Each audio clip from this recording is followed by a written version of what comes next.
सुझाव के लिए पेरेंट्स को बुलाया गया था और बहुत ही शातिर तरीके से, मतलब अब आप एक चीज़ देखिए कि मैं एक मीटिंग करने के लिए जा रहा हूँ डीओई के अंदर, अपने सजेशंस देने के लिए जा रहा हूँ और आप सामने से आकर के मुझे बोलते हैं कि मुख्यमंत्री और शिक्षा मंत्री आपसे मिलना चाहते हैं, ठीक है, आपसे सुझाव लेना चाहते हैं। अब मैं मेरे सुझाव दे रहा हूँ और चीज़ें पब्लिक डोमेन में वही आ रही हैं जो उनके हिसाब की हैं। सो यहाँ पर भी उन्होंने पॉलिटिकल माइलेज लेने की कोशिश करी। सो जिसको हम बोलते हैं कि बयानों को गलत तरीके से तोड़ मरोड़ कर दिखाया गया। So that is simple as that. कोई एक्शन नहीं लिया गया है, कोई एक्शन नहीं है और ऊपर से अध्यादेश थोपा जा रहा है। अध्यादेश थोप दिया। और मैं आप लोगों के माध्यम से देश की जनता को ये बताना चाहता हूँ, 24 घंटे के अंदर अगर आप लोगों के माध्यम से अगर हमारे पास में कोई भी जानकारी नहीं आती है तो 14 तारीख को एक विशाल प्रदर्शन होने जा रहा है जंतर मंतर के ऊपर, जिसके अंदर दिल्ली के लगभग सभी स्कूल के पेरेंट जुड़ेंगे और अपनी आवाज़ बहुत ही पुरजोर तरीके से उठाएंगे। ठीक है, कैसे देख रही हैं?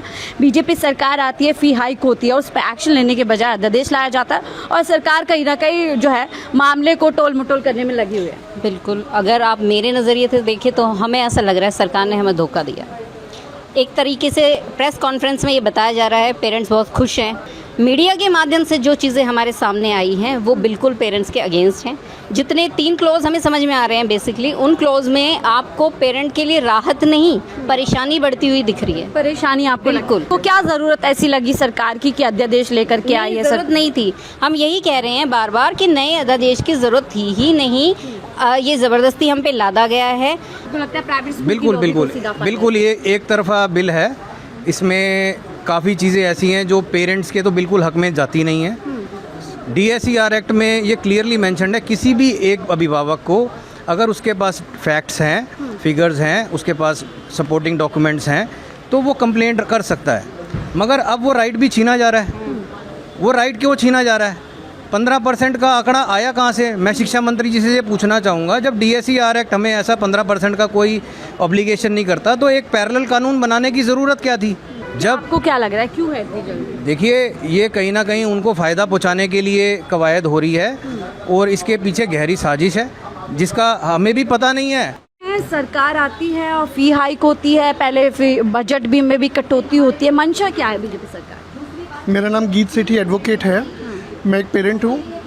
मुझे ये लगता है सरकार ने हमें बिल्कुल धोखा दिया है इस बिल के ऊपर, क्योंकि ये जो बिल है अगर लाना ही था तो 30 डेज़ का टाइम तो देती। आप खुद ही अपने आप डिसाइड कर रहे हो, स्टेक होल्डर से पूछ ही नहीं रहे। जो असली स्टेक होल्डर थे वो पेरेंट्स ही हैं। सही तरीका ये था 30 डेज़ का टाइम दिया जाए। 1 अप्रैल से जो अभी फीस बढ़ी है उसको रोल बैक किया जाए। अनएक्सपेक्टेड जो बर्डन है पेरेंट्स के ऊपर वो हटाया जाए। प्राइवेट स्कूलों के आगे बिक गई है बीजेपी सरकार। बिल्कुल बिक गई है, बिल्कुल 100% बिक गई है। इनको पैसा पहले ही पहुंच गया है। बिल लाना था लाइए, आप उसको अभिभावक को दिखाते, आप उसको विधानसभा के पटल पे रखते, चर्चा करते, डिबेट करते।